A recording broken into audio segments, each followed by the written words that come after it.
Okay, welcome to another drive-through rundown. I'm about 3/4 of the way through a game of Cuba Libre solitaire.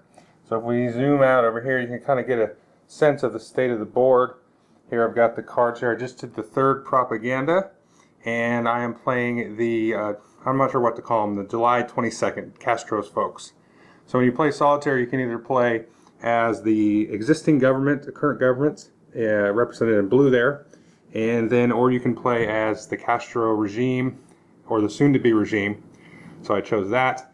And if you look up here at the score track, you can kind of see basically everybody else is doing well except for me. I've got to get my opposition and bases up here to the 16. It doesn't really look like very much to go, but it actually is. The government needs to get their total support up to here, and that actually looks like a little bit longer, but it's really not, because they have quite a set of forces here in the cities where they can get quite a bit of support. Now, in addition to having the total support, all of the cities need to be at active support, and the government was kind of on their heels in the previous set of rounds there, so they weren't even actually able to do any civic actions during the propaganda round. So if you're not familiar with Andean Abyss or any of the other coin games, basically you have these cards here, and then you can execute operations in this order here. So you can see we have the syndicate, and then the 26, and then directorio, and then the government. And then you have a choice of events sometimes, or you can do different operations. And so you pick here, and then let's say who's going to go first on this card. It's going to be the syndicate here. So that's controlled by the AI, so to speak. So he's probably going to take the event. I think I looked ahead. Yeah, he'll definitely take the event. And then the following player will be me. So my choice will be to do a faction operation and also may add a special activity. So that, if you are familiar with those games, is basically the same. There are some different nuances. The government is basically like the government in Andean Abyss. The syndicate is sort of like the cartels. They actually work a little bit differently. It's kind of an interesting thing. You can see they have casinos here, and these are their bases. Now they can be open, which they are now, or they can be closed. And having them closed isn't going to do you any good. You want to keep them open. But you can actually remove any bases. So if another faction were to do like an airstrike or something, they don't actually remove the casino, it just closes. So that's kind of a different thing. You have the directorio, which is sort of like the AUC, I guess, but they're pretty much equal from this play of the game with the 26. So it's almost like having two FARCs in a way. Now, the yellow team here, the directorio, seems to sort of start in the middle of the map here. You can kind of see they've really taken over, and they've got control of these different spots, and then they've kind of started to bleed up into Havana, and they are really a pain in the government's behind. So having read through some of the history through the back of the instruction book and things like that, it's kind of interesting because you have this sort of central area here where the directorio sort of takes over, and it almost seems like they should have won and had basically the most to do with winning, but through Castro's sort of propaganda wing and things like that, he actually sort of got credit for overthrowing the government. And then I'm basically down here. You can see there's a lot of red down here in the D26 area here. But I was actually doing pretty good about midway right into the second propaganda. But the rules are, and I didn't win anyway, but the rules are that even if I had gotten a victory in the solitaire game, I still have to play all out through all four propagandas when you play solitaire. And then basically you lose if somebody else gets their victory condition in one of the earlier propagandas.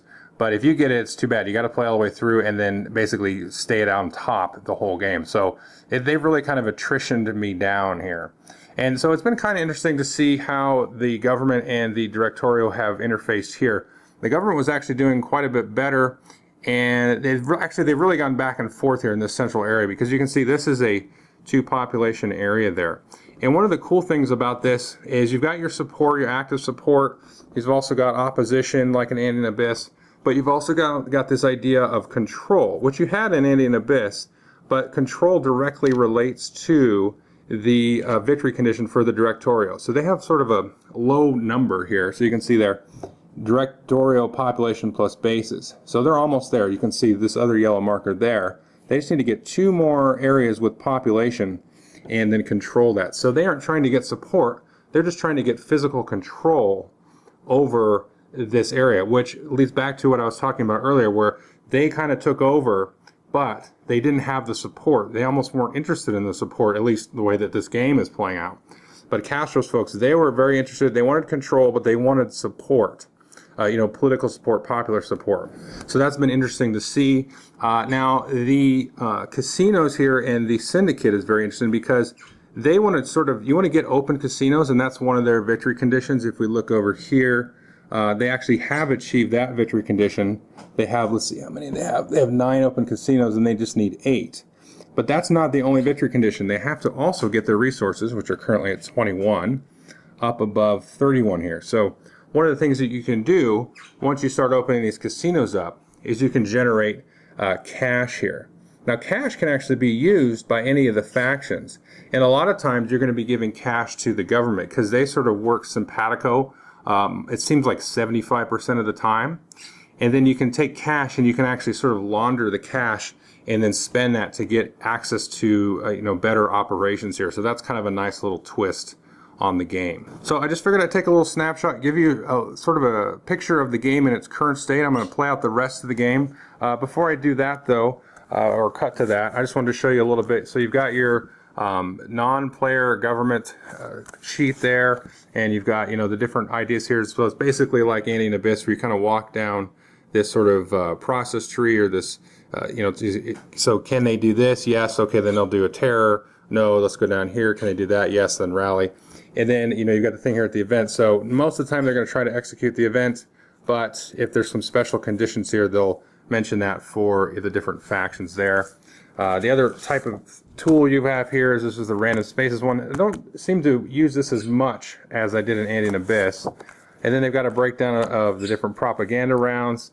You will be referring to the rule book, especially with the government in terms of their momentum. So, like I said, I'm playing almost said the FARC, the 26 Castro division, and not playing the government. I just thought that would be interesting. So there are some interesting things when the government gets an event that has momentum. They're going to kind of lean on that, and that's explained more in the book, but not on the operations here. And then you've got, of course, your standard, little thing for all the different factions.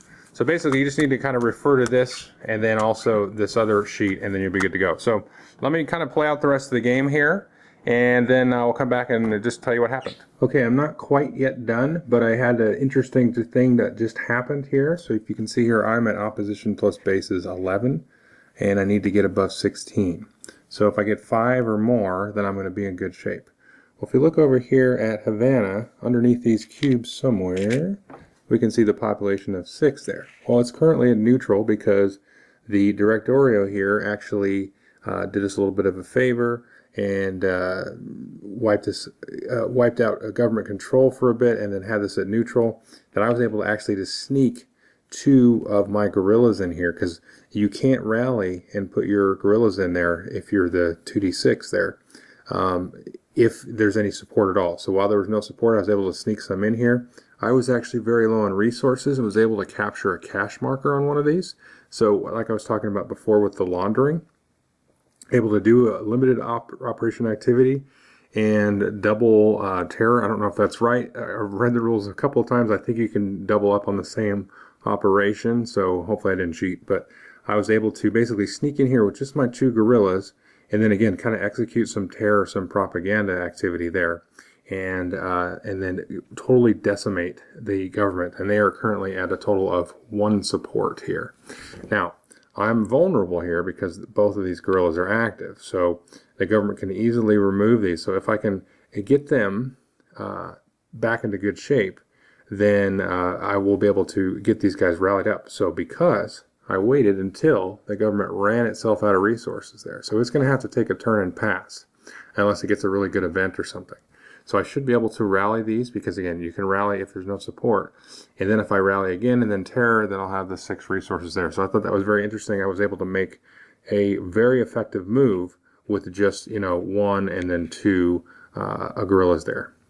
Okay, so the final propaganda just showed up. There was just a couple of cards left there in the deck. Unfortunately, it was not in my favor. You can see my opposition to bases actually got up to 15. I did get the Havana to passive opposition. However, meanwhile, the Directio was going through here and doing what's called a subvert action. So the interesting thing about the Directio here, remember, as I said, they want to just get control of spaces. So the way that the AI has them operate is they basically sort of start slowly moving into Havana here, basically to take it over by force. Now, the special activity that goes along with that march is a subvert. So it'll go to a spot where they have control, basically get the resources equal to the population, and then reduce down any opposition or support there. So I had some support kind of lingering down through here, but they were able to knock that out. So I wasn't able to retain, the 1 or 2 support I had, and then when I rallied, or terrored, and got this support, it wasn't quite enough there.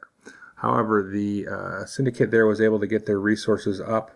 The AI had them actually spend a little bit, and I was following the AI really strictly. They got really kind of precariously close here.